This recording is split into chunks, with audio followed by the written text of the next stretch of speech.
अऊज़ु बिल्लाहि मिनश्शैतानिर्रजीम बिस्मिल्लाहिर्रहमानिर्रहीम अल्हम्दुलिल्लाहिल्लज़ी हदाना लिहाज़ा वमा कुन्ना लिनहतदिया लौला अन हदानल्लाह वसल्लल्लाहु अला मुहम्मदिन व अहलि बैतिहि तय्यबीन ताहिरीन व लअनतुल्लाहि अला अदाइहिम अजमईन अम्मा बाद क़ाल रसूलुल्लाहि सल्लल्लाहु अलैहि व आलिहि वसल्लम हुसैन मिन्नी व अना मिनल हुसैन। नाज़रीन किराम सामिन मोहतरम सलामुन अलैकुम व रहमतुल्लाहि व बरकातुह। नाज़रीन किराम अज असां पंहिंजे मौज़ू गमे हुसैन में रोइण सुन्नत रसूल आहे तव्हां सां मुखातब आहियूं। इमाम हुसैन उहा अज़ीम हस्ती आहे जेका कॾहिं चादर ततहीर जे हेठां रसूल इस्लाम सां गॾु ऐं कॾहिं निमाज़ जी हालत में रसूल इस्लाम जी पुश्त मुबारक ते त कॾहिं हुसैन अलैहिस्सलातु वस्सलाम जी सवारी खुद रसूल इस्लाम बणजनि था।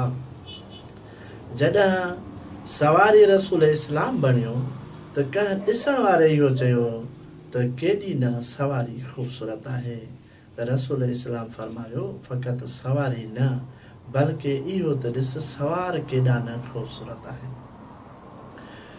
बस नाज़रीन एक मशहूर रिवायत आहे जंहिंमें जनाब उम्मे सलमा रिवायत थी करे त रसूल अकरम सल्लल्लाहु अलैहि वसल्लम हिक मरतबा आराम करे रहिया हुया त अचानक इमाम हुसैन अलैहिस्सलातु वस्सलाम जी आमद थी असांजे घर ऐं इमाम अलैहिस्सलातु वस्सलाम जी उमिरि तक़रीबन 5 साल हुई।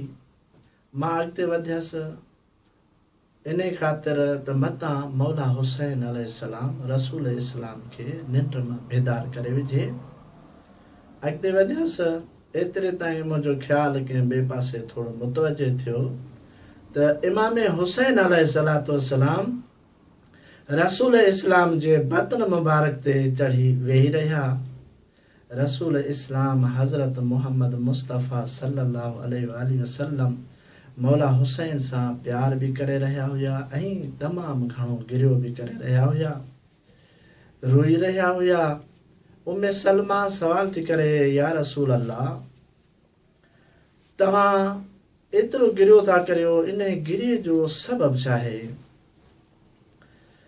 इन गिरीअ जो सबब छा आहे त रसूल इस्लाम फरमाइनि था त हाणे हाणे जिब्राईल आयो हुयो ऐं मूंखे पैगाम ॾिनो अथसि त तव्हांजे हिन हुसैन मौला ते उहा मुसीबत ईंदी जेका तमामु वॾी मुसीबत आहे।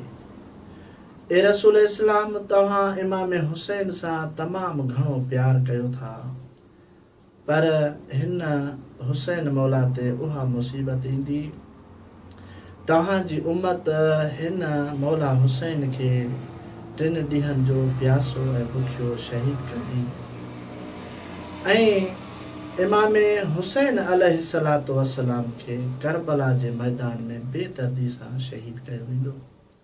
इहो मूंखे जिब्राईल ॿुधाए वियो आहे।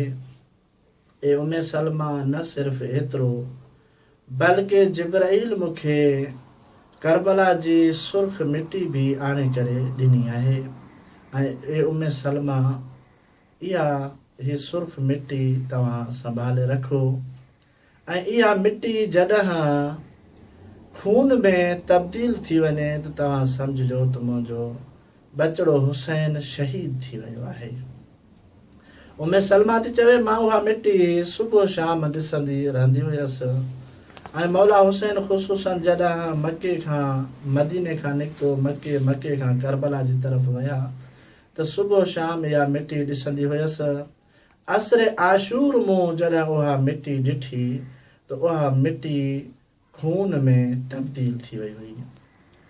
बस नाज़रीन ही मशहूर रिवायत आहे, शिया सुन्नी कुतुब में मौजूद आहे ऐं जॾहिं जिब्राईल रसूल इस्लाम खे इहा ख़बर ॿुधाई इमाम हुसैन अलैहिस्सलातु वस्सलाम जी शहादत जी त जनाब रसूल इस्लाम हज़रत मोहम्मद मुस्तफ़ा सल्लल्लाहु अलैहि वसल्लम हुसैन मौला जे ज़माने में ज़िंदगी में ज़िंदा हुसैन ते गिरियो करे असांखे ॿुधाइनि था त ग़म हुसैन में रोइण बिदअत न बल्कि मूं रसूल जी सुन्नत आहे। वस्सलामु अलैकुम व रहमतुल्लाहि।